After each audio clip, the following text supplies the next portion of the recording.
اعوذ باللہ من الشیطان الرجیم بسم اللہ الرحمن الرحیم رب اشرح لی صدری ویسر لی امری واحلل عقدۃ من لسانی یفقہوا قولی۔ معزز ناظرین السلام علیکم ورحمۃ اللہ وبرکاتہ۔ سید فرحت حسین پروگرام مشعل راہ کے ساتھ حاضر خدمت ہے۔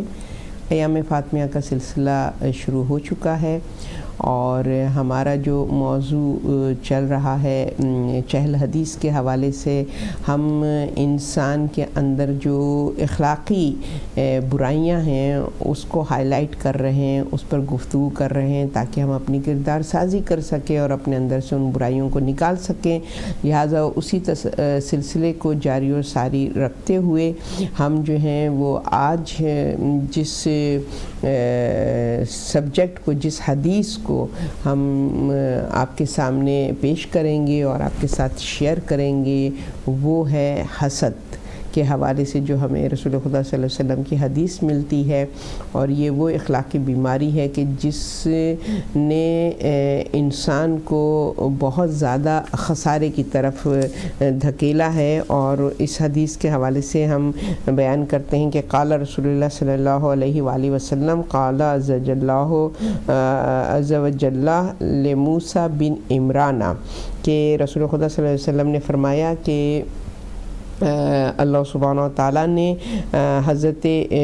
موسیٰ بن عمران سے فرمایا یبن عمران لا تحسدن الناس علی ما آتیتہم من فضلی ولا تمدن عینیک الی ذالک ولا تتبع نفسک فإن الحاسد، کہ رسول خدا صلی اللہ علیہ وسلم فرماتے ہیں کہ اللہ سبحانہ وتعالیٰ نے حضرت موسیٰ کو ایڈریس کیا اور فرمایا، اور جس کا ترجمہ امام جعفر صادق علیہ السلام سے روایت ہوئی ہے کہ انہوں نے رسول خدا کی اس حدیث کو بیان فرمایا کہ خداوند عالم نے جناب موسیٰ بن عمران سے کہا کہ اے عمران کے بیٹے، میں نے لوگوں پر جو اپنا فضل کیا ہے اس پر کسی سے حسد نہ کرنا، اور نہ اپنی آنکھوں سے ان چیزوں کو نہ دیکھنا اور نہ اپنے نفس کو اس کے پیچھے لگا دینا، کیونکہ حسد کرنے والا میری نعمتوں پر غضبناک ہے، اور جو کچھ میں نے اپنے بندوں کو تقسیم کیا ہے اس سے روگردانی کرنے والا ہے، اور جو ایسا ہے میں اس سے نہیں ہوں اور نہ وہ مجھ سے ہے۔ یعنی اللہ ان سے برات کرتا ہے کہ اے موسیٰ ابن عمران، کہ کبھی بھی تم جو ہے وہ اپنے اندر یہ حسد کا جذبہ نہ پیدا کرنا، اور پھر اس کو ڈسکرائب کیا ہے کہ حسد کہ کیا چیز ہے اور وہ کون سا احساس ہے کہ جس کے سبب انسان کے اندر یہ برائی پیدا ہوتی ہے۔ تو فرمایا کہ وہ حسد اس لیے انسان کرتا ہے کہ وہ اللہ نے جن لوگوں پر اپنا فضل و کرم کیا ہوا ہے اس پر جو ہے وہ جس پہ فضل و کرم نہیں ہے وہ اس پر حاسد ہوتا ہے، اور اللہ کی تقسیم کو وہ قبول نہیں کرتا ہے۔ یعنی کہ نعوذ باللہ وہ ایک طرح سے یہ کہہ لیجئے کہ وہ اللہ کے اوپر انگلی اٹھاتا ہے کہ اس نے اگر کسی چیز کا انتخاب کیا ہے یا اس نے اگر کسی کو فضیلت دی ہے، مرتبہ اور مقام دیا ہے، تو وہ اس کے اللہ کی تقسیم پر راضی نہیں ہے۔ کیسے ممکن ہے وہ بندہ جو کہ ٹوٹلی اللہ پر ڈیپینڈنٹ ہو اور وہ یہ جرت کرے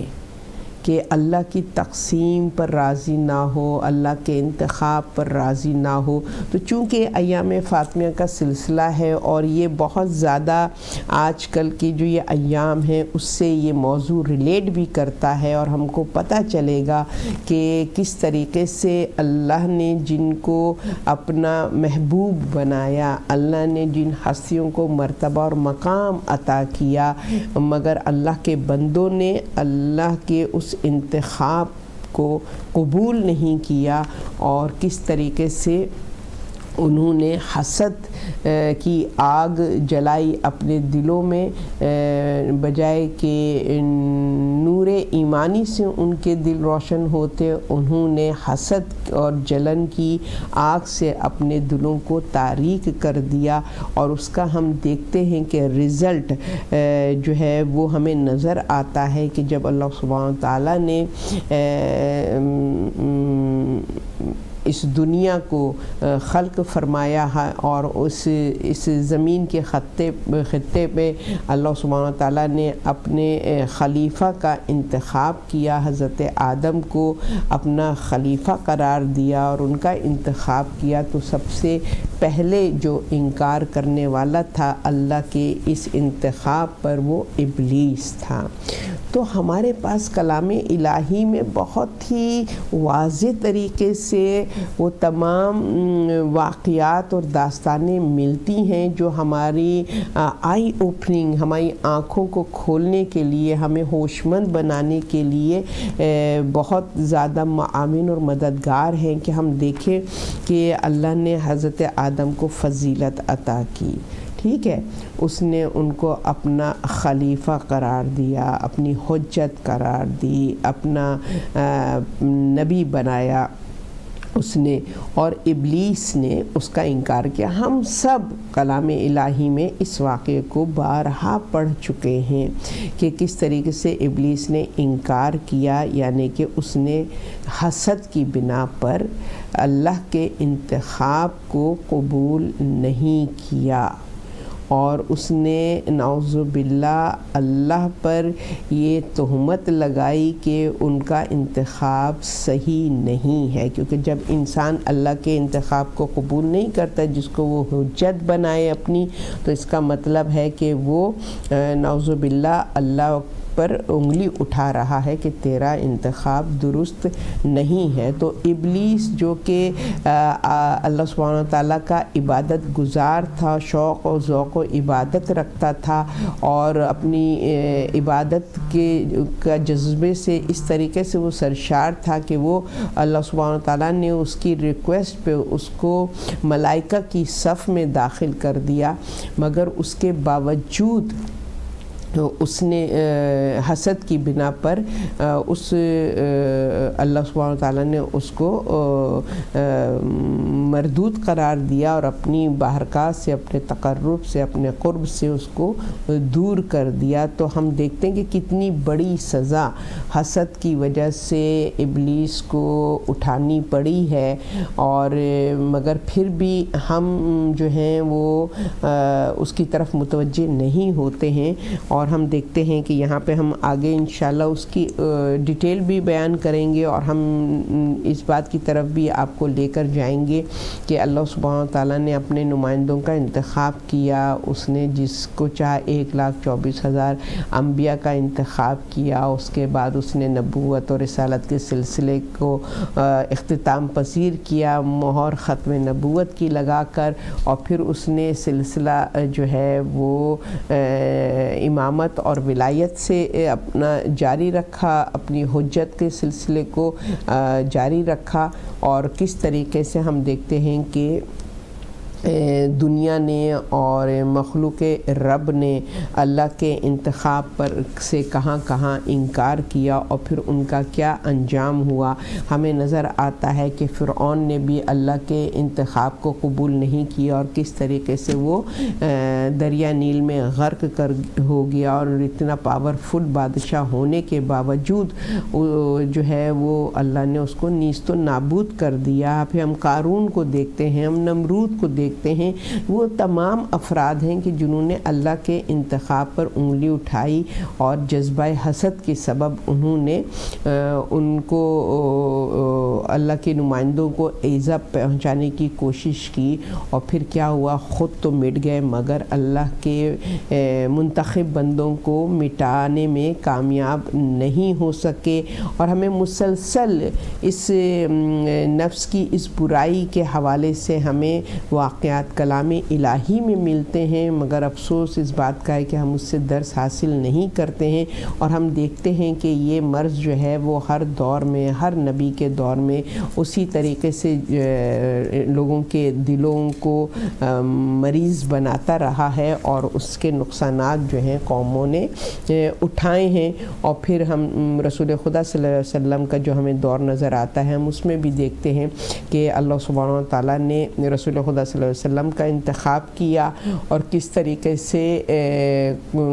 مشرکین مکہ نے رسول خدا صلی اللہ علیہ وسلم کو قبول نہیں کیا، یعنی اللہ کے انتخاب کو انہوں نے قبول نہیں کیا۔ تو حسد کا ہم دیکھیں تو وہ یہ بیماری جو ہے انسان کو کتنا خسارے میں لے کر جاتی ہے، انشاءاللہ اس موضوع پر ہم گفتگو کریں گے۔ اور اس کے حوالے سے ہم نے آپ کے سامنے یہ جو حدیث شیئر کی ہے رسول خدا صلی اللہ علیہ وسلم کی، کہ جو کہ حضرت موسیٰ سے اللہ سبحانہ وتعالیٰ نے ارشاد فرمایا کہ میں نے لوگوں پر جو اپنا فضل کیا ہے اس پر کسی سے حسد نہ کرنا، یعنی اوپنلی اس بات کو واضح کر دیا ہے کہ خبردار کہ جس کا میں نے انتخاب کر لیا ہے، جس کو میں نے عزت اور فضیلت عطا کر دی ہے، تو عز من تشاء و تذل من تشاء، تو کسی کو حق نہیں ہے کہ میرے فیصلے کو جو اوور رول کرے، میرے فیصلے کے خلاف جو ہے وہ کھڑا ہو۔ تو کیونکہ حسد کرنے والا میری نعمتوں پہ غضبناک ہے، اور جو کچھ میں نے اپنے بندوں کو تقسیم کیا اس سے روگردانی کرنے والا ہے، اور جو ایسا ہے میں اس سے نہیں ہوں اور وہ مجھ سے نہیں ہے، یعنی یہاں پہ اللہ ان سے برات کر رہا ہے۔ تو ہمیں اندازہ ہو جانا چاہیے کہ اگر جن کے اندر ماضی میں حسد و جیلسی رہی ہے، اور فی زمانہ جن کے اندر ہے، اللہ فرماتا ہے میں ان سے برات کرتا ہوں، ان سے میرا کسی قسم کا کوئی تعلق نہیں ہے۔ اب یہاں پر جو ہے نا حسد کے حوالے سے ڈسکرائب کیا ہے آیت اللہ خمینی نے، اور اس کو ڈسکرائب کیا ہے، اس کو ڈیٹیل میں بیان کیا ہے پوائنٹس ٹو پوائنٹس، تاکہ ہم آسانی سے سمجھ سکیں اور پوائنٹ آؤٹ کر سکیں اور ریکگنائز کر سکیں کہ کہیں بھی ذرا سا بھی شائبہ ہمارے اندر اس جذبے کا خدا نہ کرے پیدا ہو۔ تو حسد اس نفسانی حالت کو کہتے ہیں کہ جس کی بنا پر حاسد دوسروں کے کمال کے چھن جانے اور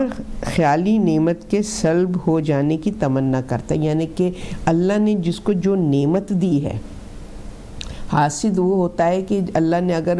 کسی کو نعمت دی ہے تو وہ جو ہے وہ اس کوشش میں لگ رہتا ہے کہ یہ نعمت اس سے چھن جائے، اور وہ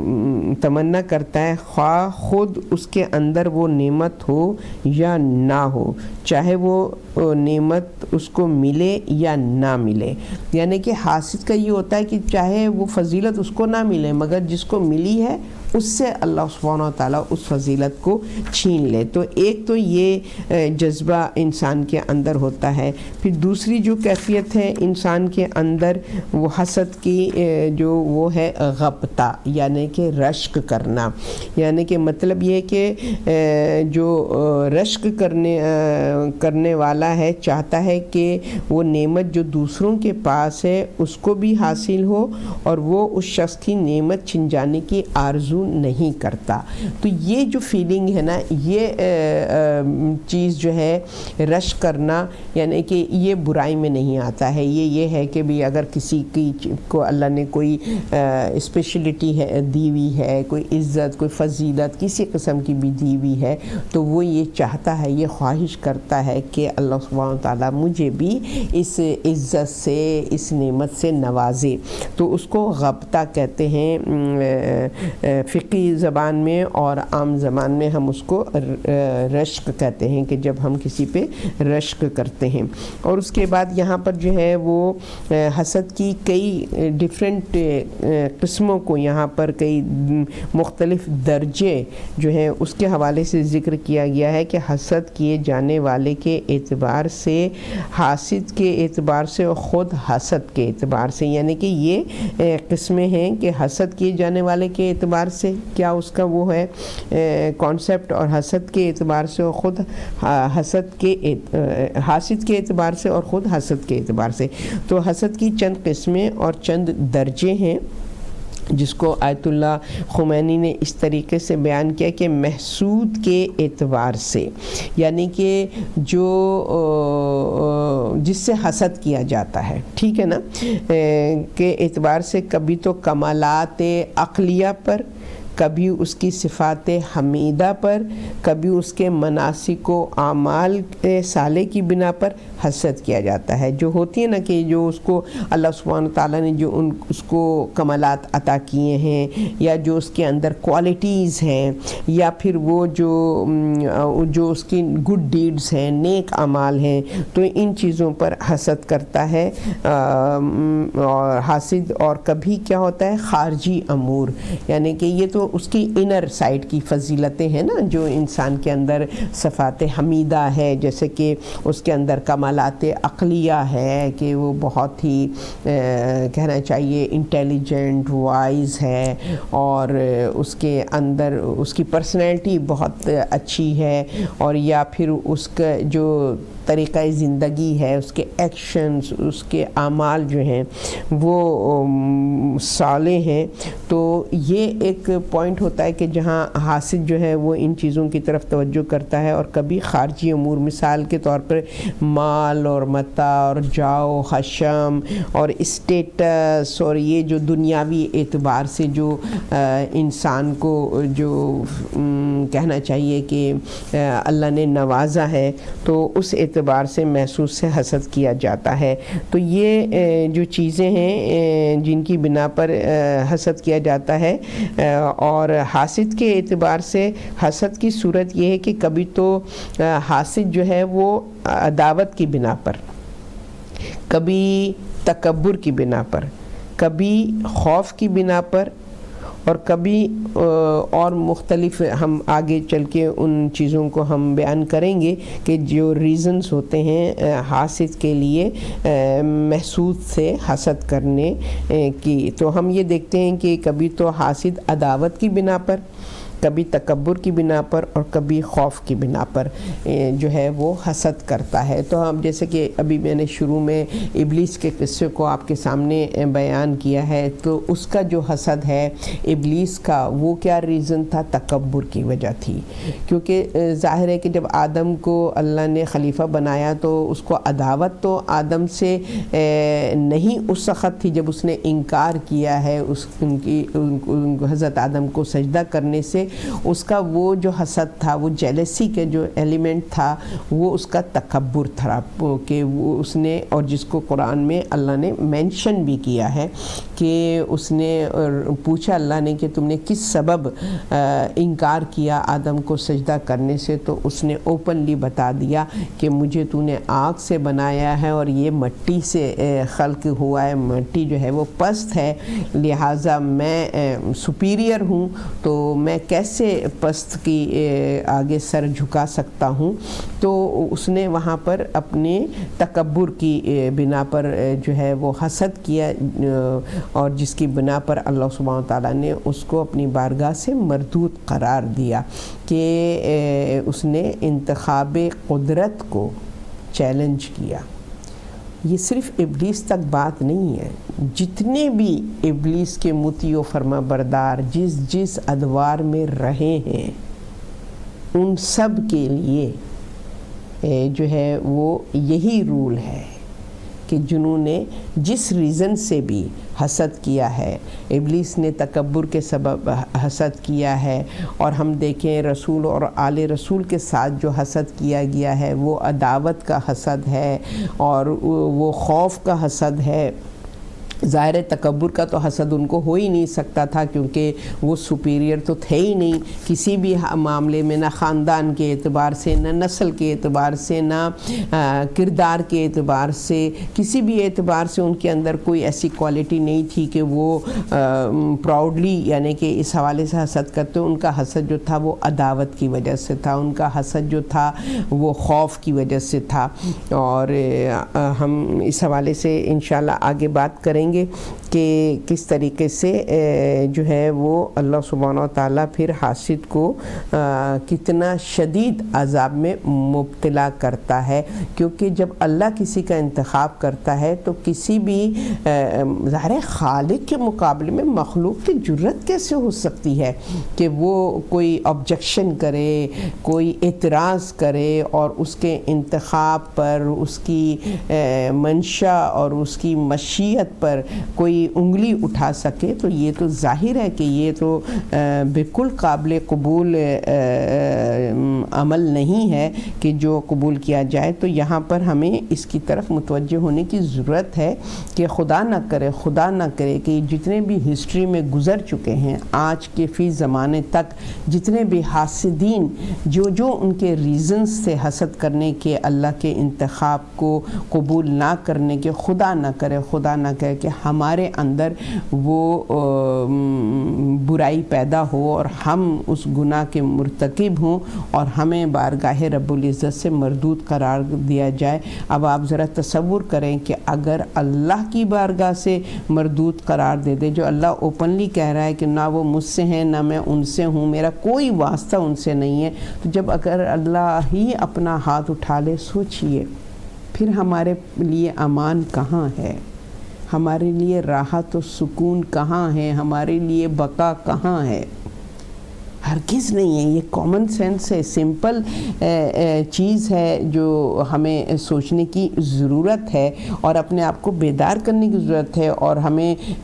جو ہے وہ مطلب جسٹیفائی کرنے نہیں چاہیے ان لوگوں کو کہ جنہوں نے ماضی میں حسد کیا ہے اور ہم ان کے اوپر پردہ ڈالیں اور ان کو کور کریں۔ نہیں، ہمارا بھی شمار انہی افراد میں ہوگا، تو ہم کیوں اپنے آپ کو اس آگ میں دھکیلیں اور اس جہنم کا ایندھن ہم اپنے آپ کو بنائیں۔ تو یہاں پر جو ہے وہ حسد کے حوالے سے اس طریقے سے آیت اللہ خمینی نے ہمیں اویئر کیا ہے، بیدار کیا ہے، متوجہ کیا ہے کہ یوں تو حسد کے بہت سے اسباب ہیں، بہت سے ریزنز ہیں، لیکن سب سے اہم سبب، جو سب سے اہم ریزن ہے حسد کرنے کا، یہ جو انسان کے اندر جیلسی کا ایلیمنٹ ہے، اس کا ریزن جو ہے وہ بتایا کہ وہ نفس کی ذلت اور گراوٹ کا احساس کرنا، یعنی کہ انسان کے اندر حسد کب پیدا ہوتا ہے کہ جب اس کا نفس جو ہے وہ فجور کی طرف ہو، یعنی کہ بالکل ہی کہنا چاہیے کہ پستی کی آخری حدوں کے اوپر وہ ہو، تو اس کے اندر جو ہے وہ یہ ذلت اور گراوٹ، جب وہ انسان اگر ہم عام زندگی میں دیکھیں کہ ہم لوگوں سے حسد کرتے ہیں اور جیلسی ہمارے اندر ہوتی ہے کہ کسی کو اللہ نے اتنا شہرت کیوں دے دی، عزت کیوں دے دی، اتنا پیسہ کیوں دے دی، یا اتنی کمفرٹیبل لائف کیوں ہے، یعنی کیا ہے کہ ہمارے اندر محرومیاں ہیں، یعنی ہم اپنی پستی کا اظہار کرتے ہیں، اس احساس کے ذریعے سے ہم جو ہے اپنی پستی کا اظہار کرتے ہیں۔ جیسے تکبر اپنی جگہ اس کے برخلاف ہوتا ہے، اگر انسان نے اپنے اندر ایک کمال محسوس کیا اور دوسرے کو اس سے محروم سمجھا تو خود بخود اس کے نفس میں ایک قسم کی عزت، برتری اور سرکشی پیدا ہو جاتی ہے، یعنی کہ حسد جو ہے نا وہ یا تو نفس کے اپنے آپ کو بہت ہی زیادہ وہ کمتر، حقیر سمجھتا ہے اور اس کے اندر وہ جیلسی پیدا ہوتی ہے اپنے سے بہتر انسان کو دیکھ کر، یا تو یہ ریزن ہوتا ہے یا بالکل اپوزٹ ہوتا ہے کہ وہ اپنے آپ کو پتہ نہیں کیا سمجھتا ہے، اس کے اندر جو ہم عام لفظوں میں استعمال کرتے ہیں فرعونیت۔ کیوں فرعونیت کہتے ہیں؟ کیونکہ فرعون ہے جس نے خدائی کا دعویٰ کیا ہے، اس سے زیادہ بڑا کیا نام ہے چیلنج اور کیا ہو سکتا ہے۔ تو جب انسان کے یا تو نفس پستی پر ہو تو اس کے اندر حسد ہوتا ہے، یا پھر اس کو اپنے بارے میں بہت ہی کوئی خوش فہمی ہو ٹھیک ہے نا، تکبر ہو اس کے بارے میں، می خود پسندی ہو اس کے اندر، تو پھر اس کے اندر بھی، اس شخص کے اندر بھی جب نفس کی وہ کیفیت ہوتی ہے تو اس کے اندر سرکشی پیدا ہو جاتی ہے، نافرمانی، جو کہ ابھی ہم نے ابلیس کے حوالے سے آپ کو کے ساتھ شیئر کیا کہ اس کے اندر بھی وہ تکبر تھا جس کی وجہ سے اس کے اندر حسد پیدا ہوا، اور وہ انسان تکبر کرنے لگتا ہے۔ اگر دوسرے کے اندر کمال کا احساس کیا اور اپنے کو محروم سمجھا تو اس کے اندر ایک ذلت اور انکساری کی حالت پیدا ہو جاتی ہے، جس میں تو اس کے اندر حسد پیدا ہو جاتا ہے۔ ایک تو یہ ہوتا ہے۔ پھر نفس کی کمتری اور تنگ دلی کا دوسرا نام جو ہے کہ وہ حسد ہے، کہ جہاں نفس جو ہے وہ اتنا پست ہو چکا ہوتا ہے، اتنا وہ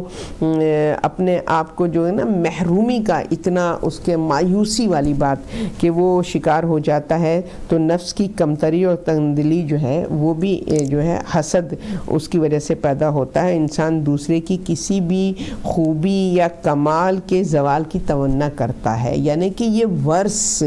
کیفیت ہے کہ جہاں انسان کو یہ نہیں ہوتا کہ اچھا بھئی اس کو اگر اللہ نے کوئی عزت دی ہوئی ہے تو ماشاءاللہ اللہ مجھے بھی یہ عزت دے دے، نہیں، وہ کہتا ہے کہ اس کو کیوں ملی۔ جو ورث حاصل ہوتا ہے اس کا یہ ہوتا ہے کہ اس کو کیوں ملی ہے، اس سے چھن جائے،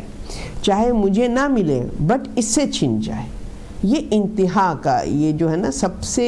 خطرناک قسم کی یہ حسد کی یہ کیفیت ہے جو انسان کے اندر پیدا ہوتی ہے۔ تو یہاں پر جو ہے وہ ریزنز بتائے ہیں کہ کون سے ایلیمنٹس ہیں، کون سی علتیں ہیں کہ جس کے سبب انسان کے اندر یہ بیماری پیدا ہوتی ہے۔ اول چیز ہے عداوت، کہ دشمنی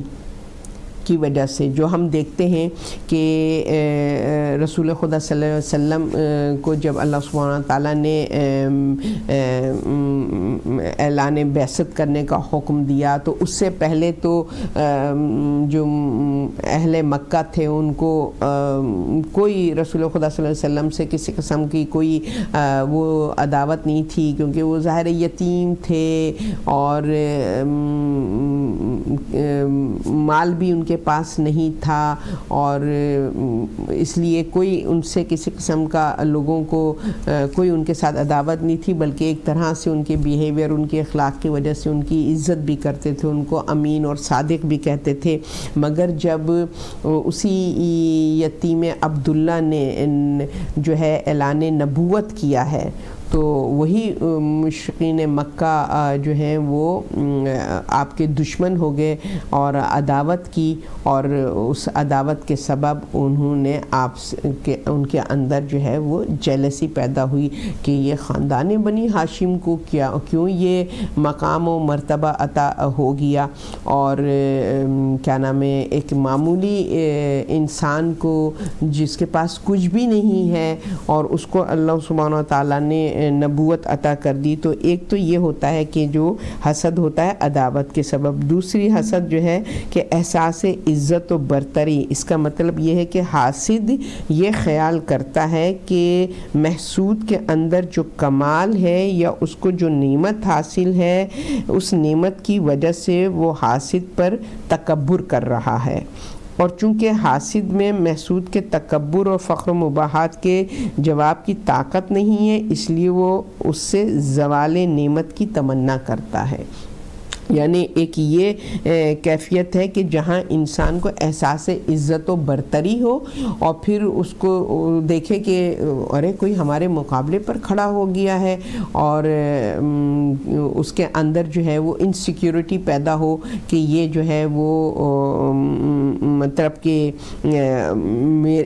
میرے مقابلے پر، یعنی کہ میرے لیے چیلنج بن گیا ہے، تو وہ چیزیں وہ اس کے اندر جو فیلنگ خود بخود اس کے چونکہ اس کے اندر وہ مرض ہوتا ہے نا کہ وہ اپنے عزت اور شہرت پہ فخر کر رہا ہوتا ہے، تو وہ اپنے سامنے اگر کسی کو اپنے مقابل سمجھتا ہے تو جو اس کی منٹیلٹی ہے وہ اسی منٹیلٹی سے اس کو بھی دیکھ رہا ہوتا ہے کہ اس کے اندر بھی یہی ہوگا، یہ فخر و مباحات کرے گا، یہ اس کے مطلب کہ تکبر کرے گا، لہٰذا اس کو خوف پیدا ہوتا ہے اور وہ چاہتا ہے کہ اس سے اللہ سبحانہ تعالیٰ اس کی نعمت کا زوال ہو جائے اور اللہ سبحانہ تعالیٰ اس سے اس کا اسٹیٹس چھین لے۔ پھر تیسری چیز ہے کبر۔ اس کی صورت یہ ہے کہ حاسد صاحب نعمت پر تکبر کرنا چاہتا ہے، یعنی کہ وہ چاہتا ہے کہ بس میں ہی سوسائٹی میں میرا ہی مقام ہو، لوگ میرے آگے جھکیں، اور اس کے اندر وہ جو ایک کبر کی ہوتی ہے نا کہ میرے علاوہ اور کوئی بھی نہ ہو، کہ جس کی لوگ تعظیم کریں، عزت کریں، تو وہ اس کے چونکہ مقابلے پہ اگر کوئی آ جاتا ہے صاحب عزت اور صاحب احترام کوئی شخص آ جاتا ہے تو اس کے اندر جو ہے وہ ایک تکبر کا جو ایلیمنٹ پیدا ہوتا ہے کہ جس کے سبب وہ چاہتا ہے کہ اس سے یہ نعمت چھن جائے تاکہ یہ کمپٹیشن یعنی کہ میرے مقابلے پر نہ آ سکے۔ چہارم جو حسد کی کیفیت ہے، ریزن ہے، وہ ہے تعجب، کہ محسود کی عظیم نعمت پر حاسد کو تعجب ہوتا ہے۔ یعنی خود اگر ہمارے پاس کچھ ہے تو ہماری تو محنت کی کمائی ہے یا ہم تو ڈیزرو کرتے ہیں یہ، اور اگر کسی اور کے پاس وہ ہو تو کہیں گے ارے یہ اچھا ان کو بھی یہ ان کے پاس بھی اتنا پیسہ آ گیا، یا ان کے پاس بھی یہ جاؤ حشم آ گیا ہے، یعنی کہ ان کو تعجب ہے، وہ اپنے علاوہ کسی کو اس قابل سمجھتے ہی نہیں ہیں کہ کسی اور کو بھی اللہ سبحانہ تعالیٰ نواز سکتا ہے، کسی اور کو بھی مرتبہ اور مقام دے سکتا ہے، تو وہ اس پر تعجب کرتے ہیں کہ ان کو کیسے انتخاب کر لیا۔ جس طرح رسول خدا صلی اللہ علیہ وسلم کے حوالے سے بھی جو لوگ تھے انہوں نے اس بات پہ تعجب کہ ان کو کیوں اللہ نے اتنا مرتبہ دے دیا، یہ کمالات دے دیے، ان کو تعجب ہوا کہ یہ ان کو جو ہے وہ کیوں اللہ نے یہ نعمتیں عطا کر دیں، اور جس کو یہاں پر امام خمینی نے اس کو یہاں پہ مینشن بھی کیا ہے اور قرآن کی آیت کا ریفرنس بھی دیا کہ خدا کا ارشاد ہے کہ انومنو لبشرین مثلنا، کہ یعنی ان کو تعجب ہوا کہ جو شخص ہمارے ہی جیسا ہے نا، وہ مرتبہ وحی اور رسالت پہ کیسے فائز ہو گیا، اس لیے حسد کرنے لگے۔ یعنی کہ جو ہمارے جیسا ہے، جیسے کہا نا کہ یہ تو ہمارے جیسا بشر ہے، تو پھر اس کو اللہ نے کیوں سپیریئر بنایا ہے، کیوں اس کو نبی اور رسول بنایا ہے، اس کو کیوں نبوت اور رسالت دے دی ہے، یہ تو ہمارے جیسا ہے۔ تو یہ کلام الہی میں یہ تعجب یعنی کہ انسان کے اندر جو ہے وہ حیرت، یعنی اس کو اپنے اوپر اتنا ناز ہے کہ وہ جو سوچ رہا ہے بس وہ برحق ہے، باقی یہ حیرانگی ہے کہ یعنی حیرانگی کس پہ ہوتی ہے کہ یعنی کہ یہ اس قابل نہیں ہے، تو پھر اس کو کیسے مل گیا۔ یہ تو بہت ہی معمولی تھا، بہت ہی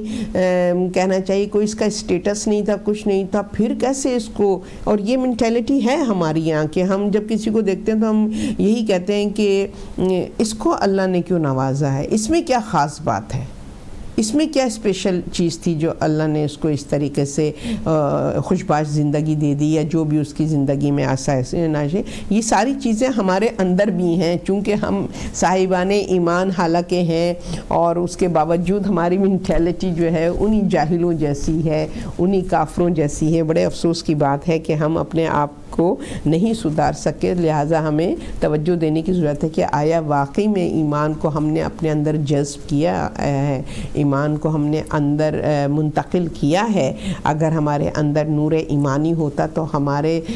قلب میں کبھی بھی اس طرح کا مرض نہ ہوتا، اس طرح کی برائیاں ہمارے اندر نہیں ہوتی۔ پنجم جو ہے وہ کیا ہے حسد کا ریزن، وہ خوف ہے کہ حاسد اس بات سے ڈرتا ہے کہ کہیں صاحب نعمت اپنی نعمت کی بنا پر اس کی پسندیدہ مقاصد کے راستے میں حائل نہ ہو جائے، اور اسی لیے وہ حسد کرنے لگتا ہے۔ ششم، یہ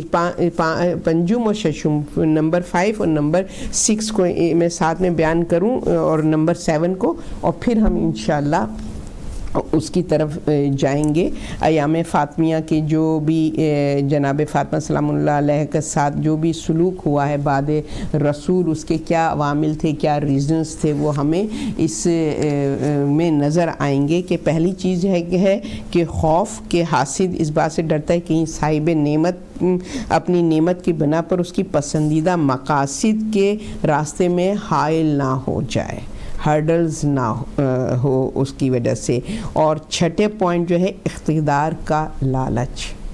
آپ دیکھیے، آپ ذرا ریلیٹ کیجئے تو آپ کو بہت ہی کلیئر پکچر نظر آئے گی، آپ کی آنکھیں کھلیں گی، اور پھر آپ جو ہیں جب اس سچویشن سے ریلیٹ کریں گے اور اس کی طرف متوجہ ہوں گے تو حقیقتاً آپ کے اندر نفرت پیدا ہوگی اس جذبے کے لیے کہ خدا نہ کرے کبھی بھی ہم جو ہیں ہمارا شمار حاسدین میں نہ ہو، ہم میں جذبہ حسد نہ ہو، ورنہ ہمارے اندر جو ہم اظہار کرتے ہیں کہ ہم جناب فاطمہ کے چاہنے والے ہیں، ان کے غم میں رنجیدہ ہونے والے ہیں، مگر ہماری جو سوچ ہے، ہمارا جو طریقہ زندگی ہے، ہماری جو فکر ہے، اگر وہ دشمنان زہرا کی طرح ہمارے اندر وہ ایوب موجود ہیں تو پھر ہمیں توجہ دینے کی ضرورت ہے، اپنے آپ کو غفلت سے بیدار کرنے کی ضرورت ہے، اپنے آپ کو آئینہ دکھانے کی ضرورت ہے۔ اس ایام فاطمیہ میں ہم جو ان دنوں کو یاد کرتے ہیں تو ہمیں اس آئینے میں اپنے آپ کو دیکھنا چاہیے کہ خدا نہ کرے کہ کہیں ہم جو ہیں وہ کہیں بھی ہم سے جو کہتے ہیں نا شرک مخفی نہ ہو رہا ہو، کہیں ہم جو ہیں وہ کسی قسم کی کوتاہی کا شکار نہ ہوں۔ تو یہاں دیکھیے کہ خوف ایک ریزن تھا، دوسرا ریزن حسد کا اقتدار کی لالچ، کہ یہ اس وقت ہوتا ہے کہ جب کسی کا اقتدار اس بات پر موقوف ہو جائے کہ کوئی بھی دوسرا شخص اس کے برابر نہ ہو جائے، یعنی کہ وہ اقتدار کی لالچ۔ اور ساتویں چیز جو آخری پوائنٹ ہے، بدتینیتی، یعنی کوئی ایسا بد باطن ہو کہ وہ کسی کی نعمت کو دیکھ ہی نہیں سکتا۔ ان میں سے اکثر کی بلکہ سب ہی کی بازگشت جو ہے احساس ذلت نفس اور احساس کمتری کی طرف ہے۔ تو یہاں پر آپ دیکھیے کہ ہم جب ان چیزوں کی طرف متوجہ ہوتے ہیں تو ہم دیکھتے ہیں کہ کس طریقے سے ہمیں نظر آتا ہے کہ حسد کے سبب جو رسول کو ہارڈشپ فیس کرنا پڑی ہے، جو رسول کو مصیبتیں، آزمائشیں اور چیلنجز جو ان کو فیس کرنے پڑے ہیں، اس کی وجہ یہی جذبہ حسد تھا۔ اور رسول کے بعد آل رسول کو بھی جو مصیبتوں کا سامنا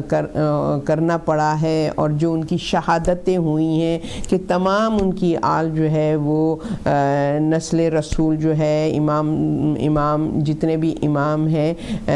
سوائے ہمارے اس حجت آخر کے جس کے ہم منتظر ہیں، تمام اماموں کو شہید کیا گیا، زہر دیا گیا، قتل کیا گیا۔ تو اس کا ریزن جو ہے فقط و فقط حسد کی بنا پر ہے۔ تو اب اس سے پہلے کہ ہم اس طرف جائیں اور اس کو ہم انشاءاللہ آپ کے ساتھ شیئر کریں، یہاں پر میں جو ہوں وہ اس کے جو اس حسد کی وجہ سے جو نقصانات ہیں اس کے اوپر ہم پہلے بات کر لیتے ہیں، کیونکہ ظاہر ہے کہ کسی بھی عیب اور کسی بھی برائی کو ہم اس وقت تک اپنے اندر سے نہیں نکال سکیں گے جب تک کہ ہمیں اس کے نقصانات کا نہ پتہ چل جائے۔ جتنا شدید نقصان ہوگا اتنا زیادہ ہم الرٹ ہوں گے، اتنا زیادہ ہم محتاط ہوں گے، اتنا زیادہ ہم اپنے آپ کو اس عیب سے دور رکھیں گے، اس بیماری سے دور رکھیں گے۔ تو یہاں پر فرمایا کہ جان لو کہ حسد خود دل کی مہلک امراض میں سے ہے، یہ دل کی بیماری ہے، اور اسی حسد سے بہت سے ایسے قلبی امراض اور ایسے برے اعمال پیدا ہوتے ہیں جن میں سے ہر ایک مہلک یعنی کہ وہ جو کہتے ہیں نا آخری سٹیج والا مرض جو لا علاج ہو جائے، جو بہت پینفل ہونے کے ساتھ ساتھ انسان کی ہلاکت کا ایک علیحدہ سبب بن سکتا ہے۔ یہ اور اس کے حوالے سے حسد اپنی برائیاں حد سے زیادہ ہیں، حسد کی اپنی برائیاں حد سے زیادہ ہیں۔ چنانچہ امام جعفر صادق علیہ السلام نے بھی حسد کے حوالے سے بیان فرمایا ہے کہ آفت الدین الحسد والعجب والفخر، یعنی حسد، عجب یعنی خود پسندی اور تکبر، پراؤڈنس دین کے لیے آفت ہے۔ آفت جو ہے وہ بہت ہی کہنا چاہیے کہ ایسی بڑی مصیبت ہے، اتنی شدید مصیبت ہے کہ جس میں سوائے ہلاکت کے اور کچھ نہیں، اس میں فرار نہیں ہے، اس میں کوئی واپسی کا راستہ نہیں ہے، یعنی کہ اس آخری حد پہ انسان چلا جاتا ہے کہ جہاں سے پلٹنے کا کوئی امکان نہیں ہوتا ہے۔ اور پھر محمد بن مسلم کی صحیح حدیث میں امام باقر سے مروی ہے کہ آپ فرماتے ہیں کہ وَإِنَّ الْحَسَدَ لَيَأْكُلُ الْإِيمَانَ كَمَا تَأْكُلُ النَّارُ الْحَطَبَ، کہ کیا فرما رہے ہیں کہ حسد ایمان کو اس طرح کھا جاتا ہے جس طرح سے آگ لکڑی کو کھا جاتی ہے۔ اب آپ سوچئے کہ جن نے بھی حسد کیا ہے ہسٹری میں یا آج تک جو کر رہے ہیں، جنہوں نے رسول رسول سے حسد کیا ہے، وہ ان کا ایمان کیا تھا؟ یہاں تو حدیث بیان کی گئی ہے، صحیح مسلم میں اس حدیث کو منشن کیا ہے کہ حسد، جن کے اندر حسد کا جذبہ ہو، حسد کی بیماری ہو، ان کا ایمان جو ہے ان سے زائل ہو جاتا ہے، ختم ہو جاتا ہے۔ جس طرح کے سوکھی لکڑی کو آگ جلا کے راکھ کر دیتی ہے، اس طرح ان کے ایمان کا نام و نشان مٹ جاتا ہے۔ یہ بات سبھی کو معلوم ہے کہ ایمان وہ نور خداوندی ہے جس کے فیض سے انسانی دل خدا کی تجلیات کا جلوہ گاہ بن جاتا ہے۔ اور ایمان کا نور جب قلب میں منور ہوتا ہے تو انسان جو ہے وہ اللہ سبحانہ و تعالیٰ کی تجلیات کا جلوہ بن جاتا ہے۔ چنانچہ حدیث قدسی میں اللہ سبحانہ و تعالیٰ ارشاد فرما رہا ہے، بہت ہی بیوٹیفل حدیث ہے، یعنی کہ یہاں پر ہم وہ بینیفٹس بتا رہے ہیں کہ جن کے اندر حسد نہ ہو ان کا کیا مرتبہ ہوتا ہے، کیا اسٹیٹس ہوتا ہے، کیا مقام ہوتا ہے۔ کہ حدیث قدسی میں اللہ سبحانہ و تعالیٰ ارشاد فرماتا ہے، لا یسعنی ارضی ولا سماواتی بل یسعنی قلب عبد المومن۔ اتنی یہ کوئی خوبصورت حدیث ہے، قدسی ہے۔ اللہ کیا فرما رہا ہے؟ میں زمین و آسمان میں تو نہیں سما سکتا، یعنی کہ کہیں مجھے مقید نہیں کیا جا سکتا، کہیں بھی۔ اب آپ ذرا قلب مومن کی وسعت کو دیکھیے کہ کتنا بڑا مومن کا قلب ہوتا ہے، کہ اللہ فرما رہا ہے میں زمین و آسمان میں نہیں سما سکتا، ہاں بندہ مومن کے دل میں سما سکتا ہوں۔ کتنی خوبصورت حدیث ہے۔ سوچیں، جس دل میں اللہ سما جائے، اس دل کا، اس قلب کا کیا مرتبہ، کیا مقام ہوگا، کیا نور ہوگا اس کے اندر، کیا فیض و کمالات اس سے ساطع ہوں گے، ہے کہ نہیں؟ یہ نور معنوی، یہ خدائی روشنی جو قلب کو تمام موجودات سے وسیع تر قرار دیتا ہے، اس قلب کی تنگی اور تاریکی کے منافی ہے۔ جو دل میں اس خبیث صفت کی کدورتیں سے پیدا ہو جاتی ہیں، یعنی کہ جب انسان حاسد ہوتا ہے تو دل اتنا تنگ ہو جاتا ہے، اتنا تنگ ہو ہوتا ہے کہ یہ خبیث اور بری صفت اس حد تک دل کو مرجھا دیتی ہے اور اس کو تنگ کر دیتی ہے کہ جس کے اثرات انسان کے ظاہر اور باطن دونوں میں مرتب ہوتے ہیں، ٹھیک ہے نا۔ اس سے دل مردہ افسردہ ہو جاتا ہے، سینہ تنگ محزون ہو جاتا ہے، چہرہ بگڑ جاتا ہے اور آدمی کی پیشانی پر بل پڑ جاتے ہیں۔ چنانچہ یہ